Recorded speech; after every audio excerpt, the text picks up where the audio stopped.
Hi everyone. So we're going to talk today about visual management. Oops. That's good. Let me briefly introduce myself first. What's that? Oh, there it is. Okay, I hope that works. I work. That's a good start. Hold on.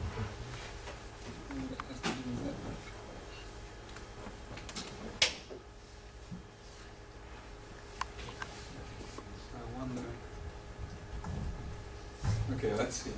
I work for Targetprocess.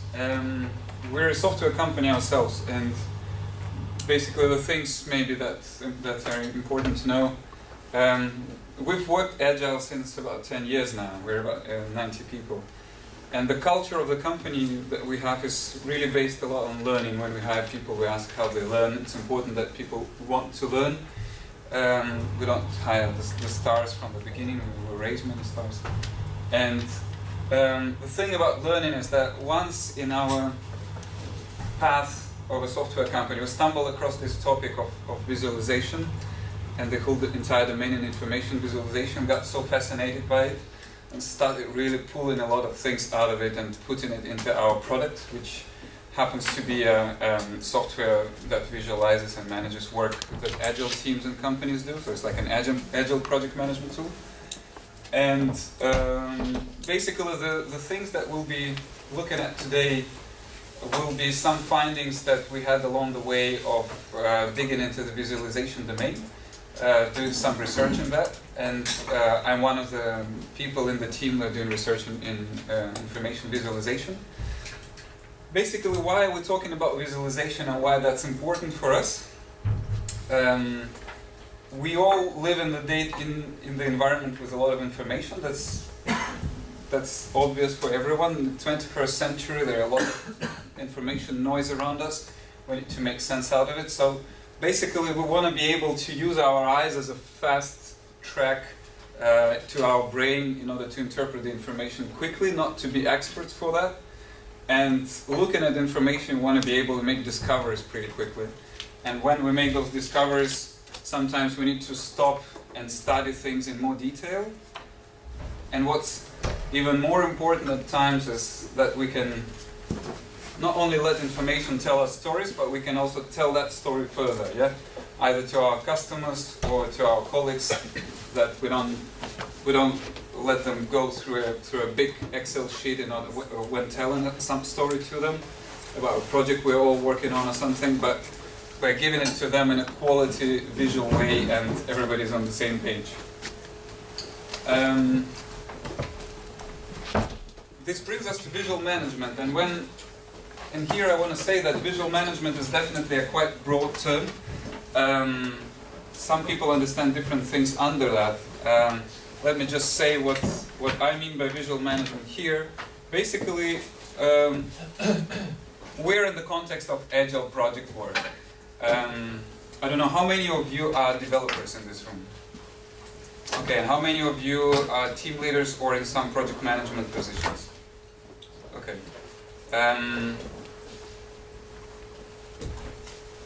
A lot of visualization comes when we start playing around with Kanban boards. This guy is an Agile coach from Argentina, Xavier Quesada. He did some awesome work some years ago, trying to summarize different ways to work with Kanban boards, maybe non-conventional ways to work with Kanban boards, to really throw a lot of information onto the Kanban boards and make those boards talk to you and tell you stories. So this is a blog I encourage you to go to and visit. You can get these slides after this talk. Unfortunately, he stopped this activity a few years ago, maybe after he posted this wonderful baby on his website when his time went into another direction. But we're kind of picking up from there a little bit, and what we're trying to do is to make sense how the theory and the best practices from the domain of information visualization, where most of designers know their way around, can bring some good values into the domain of project management. And so if we're marrying these two, that hopefully the baby is going to be a beautiful baby and it's going to make sense. So about the marriage of these two domains is what we're going to talk about today, and that's what we're going to call visual management. Why we need visual management in Agile practice is because we have all those challenges. I've listed some of them here. Probably some of you have stuff that's not in this list, but this is probably some of the things we run across every day. How do we plan in time? How do we track the process? How fast our team or organization is going? How do we make sure that we have no bottlenecks? How good is our process? I put under risk management, I'm also thinking a lot about prioritization work and making sure we know which projects or which features in the entire portfolio of what our companies are busy with, or which tasks, if we're in the level of a developer team, are more important than the others, and how we can let visualization help us with those decisions, value management, dependencies across different teams, across different people, etc. It's not that there are no tools, visual tools in the Agile space right now solving those challenges, right? So we all know these things. Hopefully not many of us are using this one here, but generally there are some tools out there which we end up using if we're ending up doing some Scrum or Kanban or extreme programming or portfolio management, etc. The problem that I find with the current approach many companies I see have towards these tools is that nobody's questioning that. If you read a smart book about Kanban and the book says that you have to use a cumulative flow diagram in order to see how good your flow is and to manage bottlenecks, etc., you start using CFD. You don't ask yourself, what is a CFD, why does that work, and why does another visualization in that case wouldn't help me better. So basically, what I'm suggesting, and my argument is let's be smarter than that, and let's really see if there's some useful theory from the domain of informational visualization that we can digest and we can use daily in order to come up with better visualizations that sometimes may be more meaningful to us than the visualizations that conventionally are there. For that, let's stop just on these two theoretical blocks from the domain of information visualization. And I'm going to talk about variables and data organization patterns. Right? So when we talk about variables, there are two types of variables. French cartographer Jacques Bertin, who did a lot of work in the domain of visualization in the 20th century, he came up with the concept of planar variables, which are perfect when we are describing two parameters, two values of something. So basically, ideally, these values are numeric, and by describing these two values, we can already describe this object, and then we can say this object is actually here. Yeah. So, looking at a common example, a simple Kanban board where we have a flow of some type of work. Those could be our projects or our tasks. Doesn't really matter. And then we're basically looking at vertically how is this card more priority than that card. And another parameter we're looking at is kind of a timeline of the stages that these cards are going through. Yeah, so that we know, let's say this is our in testing, then how many cards do we have in testing now? The answer is yes. We just need to know if there is something with that parameter in testing at the moment. As soon as we're coming into more complexity than that, and we need to understand more parameters than just two, and some of them are not numeric, then we start dealing with what retinal variables can help us with. And retinal variables, we're normally talking about these six types of them, and those are direction, the shape, the size, color, the color hue, so the intensity of that color, and the texture. And if we're good in understanding, in knowing our ways around using these different variables in different situations, then we can really communicate some information much faster than through the other variables. So basically, each of them has probably one or two areas where they play their role the best. For example, if we want to talk about direction, we're probably going to use this one. If we're going to talk about something bigger than the other, we're going to use the The size, if we're going to talk about different types of something, then we're probably going to use either colors or texture. We're not going to use size to talk about types of things, etc. So some of these things are intuitive. Some of these things are good to know about to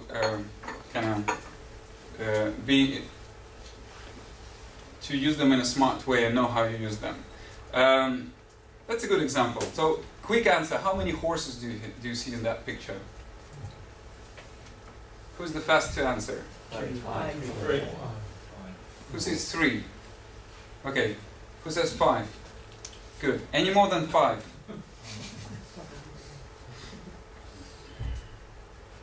No, that's good. No more than 5. I've studied that long enough. There are 5 horses. Yeah? What's happening here? We're looking at the color of the horses, which are the same as the colors of the background. We're looking at the shapes of the horses, which are supposed to help us as well to identify one horse from the other. But the color is talking to our brain much faster than the shape. But coming back to the variables, here we see how much more powerful the color is than the shape when we need to quickly give an answer to some question of that type. And that means if we find ourselves in a situation of a big Kanban board like that, and where some of the items on that board are, let's say, bugs, and the others are user stories. So the rectangles are user stories and the round ones are bugs. How many bugs do we have on that board quickly? 16. Yeah, that requires some concentration, doesn't it? To go through that. And if that board is bigger and more complex and there's more information on that, then the answer is quite difficult to convey. So this is why, obviously, we would rather use something like color to say, okay, we're talking about 1, 2, 3, 4, 5 bugs and 6 user stories, and then some more over here. When we start putting some more variables into the play, for example, we're not only looking at the Kanban board showing us bugs and user stories, but we also want to know, hey, we're working on 2 different projects right now. One of these projects is for our internal system, and the other project is for the external customer that we're working for right now. And we want to know which of these bugs we as a team we are processing right now for our internal project and which of them are for a customer. So it's a 4th attribute that we need to visualize. The theory of information visualization tells us that it's best to use 2 planar variables and 1 retinal variable, let's say a shape or a color. The planar variables, we remember that. And if it goes beyond that, if we need to understand a 4th piece of information, then we need to stop using variables. We need to start thinking about how we organize our data. And this is why, in this example, we're clearly much better off using a swim lane and just splitting data between the upper side of the Kanban board and the lower side of the Kanban board without trying to throw something else, putting some magnets on top of those cards to show these are the cards that we're doing for ourselves and these are we're doing for our customers, etc. So this brings us to the topic of data organization patterns. There are 4 patterns that are normally talked about. That of location, so those are normally maps, geographical maps.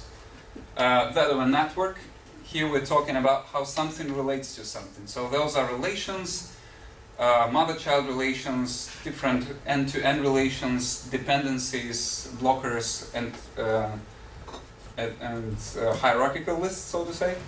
There are timelines, if we're talking about something in the context of time, and those are categories if we want to really identify where does this belong versus this other piece of information. So let's look at those different patterns one by one. I'm going to speak the location pattern because there's not much use for maps in the Agile practice or in the project management or our daily life, except for a few interesting examples, but that's probably a topic for another talk. And we're going to stop on some of those in more detail.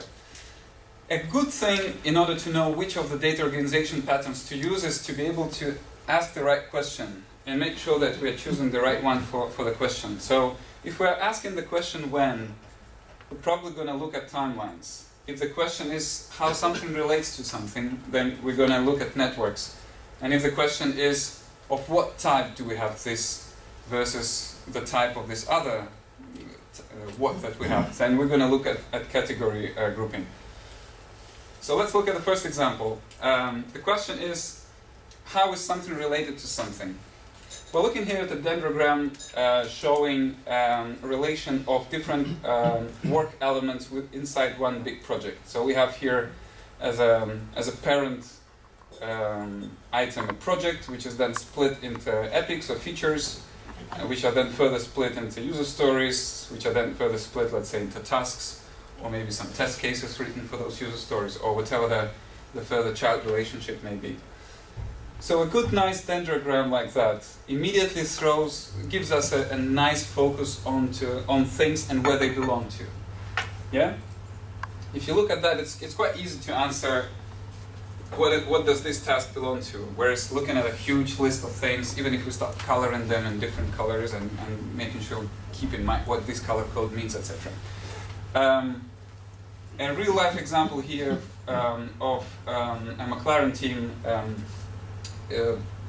This group of probably 25 developers, if I'm not mistaken, a customer of ours, who are writing this software that analyzes millions of different data on a racing car, on a McLaren racing car, and they do this in real time, and they send this information back to the central cockpit, and then analyze after the races to make sure that next time they can optimize things for the next race, etc.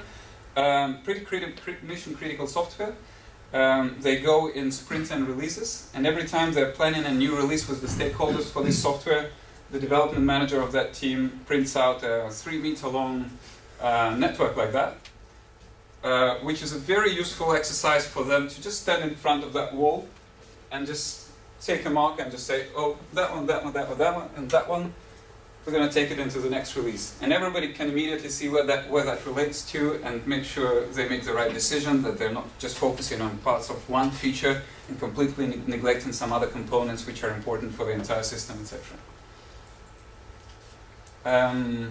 This is an example from our software where we're showing the relations, not only of the mother-child, like a one-to-one relations, but a multi-end-to-end relations, let's say inside a release or inside a sprint, where you can quickly say, show me all the dependencies that we have across multiple user stories and multiple teams in this release, so that as soon as we visualize something of a red arrow, which is a blocker, then we know we're going to talk to the guys working on that customer request, because until they're done with that, the team doing this other user story here are not going to go much further. Let's take another problem, the problem of when. This is a very interesting example I've taken from the blog of a Polish, I would say, Agile practitioner and Lean Kanban practitioner and speaker at many conferences, Paweł Brodzinski, who is discussing the situation he had in his company a couple of years ago when they're basically a software agency doing multiple projects for multiple external customers, and they have several teams. And being an experienced Kanban guy, he was trying to answer the question of when am I going to have team resources for another project coming our way? Can we commit to that project? Can we sell that? Are we going to have teams available to tackle that? And if yes, then what can I tell my customer? When can we start working on that project, and when can we roughly over with the scope that we are committing to? He was trying to throw all that stuff on a pretty complex Kanban board, making it more and more complex, where here the cards are different projects. So you can basically see which projects are still going through analysis stage, which of them have been committed to, which of them are already in development, and which of them have already gone into the maintenance stage. The different little post-its here are showing different teams, team alpha, beta, gamma, etc. And then some additional information was being put with the help of some extra stickers or magnets. Are we in and out of budget on that one? I imagine this is what the ramp magnet is supposed to mean in that case, etc. The problem here is that when you look at the central column here, and you see that you're currently working on these 4 projects, it doesn't really give you an answer since how long have you been working on those and how long are we still going to work on those, unless you daily update some little sticky details, writing with a pen on that, the up-to-date information, etc. The reason why this is so difficult to answer the when question with a Kanban board like that is that a Kanban board belongs to this grouping pattern of category grouping, whereas we have here clearly a time question. Means we're using a wrong grouping pattern. A good grouping pattern would be that of a timeline. So we need to throw all that information on some kind of a time scale so that it starts making sense to us. And this is an example that was proposed a few years ago by Michael Dubakov in the discussion on that same blog with Pavel, and he was suggesting that why don't we throw cards as projects and make them really extendable as they flow through time and as we plan them over time. And this is the timeline, these are months, April, May, June, etc. And the horizontal swim lanes are going to be our teams. So basically what this visualization immediately gives us is that we immediately spot some kind of a white space over here, which with all the uncertainty of planning, etc., we know that we can probably be going further with that project over here if the scope is too much and uncertain, etc. But it gives us a rough idea that probably somewhere around July time frame, we can have some fresh air to maybe have some slack, look around and maybe pick up on some new projects. And this is where we can start committing to new stuff with our customers. This is already stuff we've committed to, but it starts only early August, for example, maybe some internal maintenance work, etc. So here's a timeline and prototype, and this is then how we later implemented timelines like that in Targetprocess, where in the same case, grouped by team horizontally, we have a backlog of different projects which are still not committed to, and then we have projects in progress. We see the projects that have been done in the past, how long they took. This project is currently going on, this is the line of now, and then we have the planned time and the forecast based on the current velocity. So again, a when question is answered by timeline in a much more intuitive way, not only looking forward but also looking backwards. So scatter plot like that, analyzing historical data, is a good answer on the question what happened in the past, where did we have problems and why did we have those problems, yeah? For example, looking at the cycle times of the user stories that the team was delivered, you can immediately see that some of the user stories were delivered in longer periods than the others, and you can drill down into those and analyze what happened to them. Another interesting example of a timeline is when we kind of put a Kanban board on the side, so that the stages of the Kanban board are going upwards, and we're visualizing a life cycle of a piece of work. Can be a project, can be a user story in this case, where you see it was open here on that date and went into progress. These 5 guys, this cross-functional team was working on them, created a couple of tasks, solved that, moved into testing, the testers identified some bugs, it came back into coding, the bugs were fixed, tested again, done. So you see what happened to that user story, how long it took, who was working on that. It's a story that this visualization is telling you that's otherwise difficult to convey and probably needs multiple meetings and people talking to each other in order to get there. We can go even a little bit further and be even more creative and try to combine both timeline and category ways of grouping to start kind of throwing more information on our Kanban board. So this is a Kanban board with some kind of cards, let's say user stories blue and bugs red, flowing through the Kanban board. So we know, for example, we have 3 user stories in a coded state, but you can also use a timeline inside those cards, which shows us in a very condensed way what happened to that card before, how it was traveling, who was working on that, pretty much similar to that, similar to this way, but in a very condensed way. This is called spark lines, and that's a concept created by Edward Tufte, a guru in the visualization domain, and which is used a lot in the financial reports when we're looking at the last few days or weeks of financial performance of a company or a soccer team, etc. So this is giving us a quick story about something happened in the past. The last example, and this is where the categories are helping us a lot, is when we're asking ourselves what type of information we have in front of us.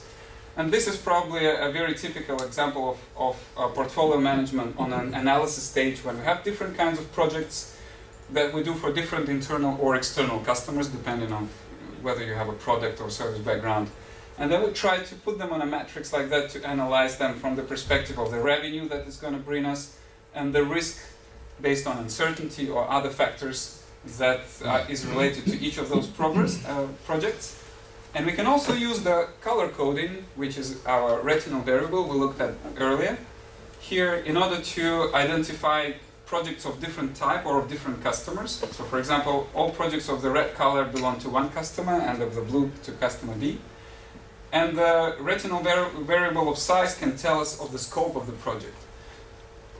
So we're putting a lot of information here, but it immediately tells us that we probably want to focus on this left upper corner here, because these are the projects that are going to bring us the highest revenue. They have the lowest risk associated to them.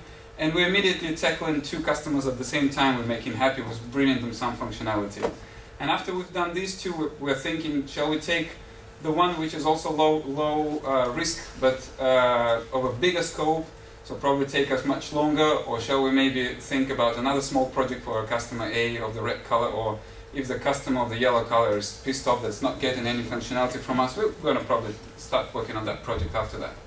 So it's a nice combination of different visualization techniques we just went through, from retinal and planar variables to data organization patterns of the category in this type, which helped us visualize and focus and answer some important questions pretty quickly. So the point I'm making with that is that different vantage points are really valuable.